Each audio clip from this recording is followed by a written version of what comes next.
अनेक दिवसापासून पावसाची वाट पाहणाऱ्या पैठण शहराला सोमवारी 22 जून रोजी सायंकाळी 4 ते 4:30 वाजेच्या दरम्यान वादळी वारे व पावसाने चांगलं झोडपलाय. जून महिना संपत आला तरी पावसाची वाट पाहणाऱ्या पैठणकरांना मात्र या पावसाने दिलासा दिला आहे. अवघा अर्धा तास बरसलेल्या या पावसाने पैठण शहरात पाणीच पाणी केलेलं दिसून आलं.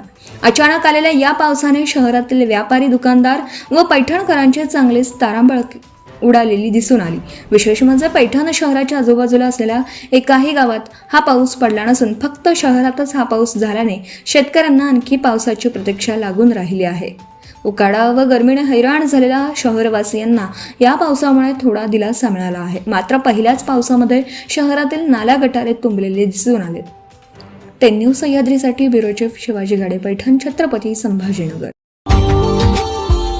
Subscribe now and press the bell icon. Never miss an update.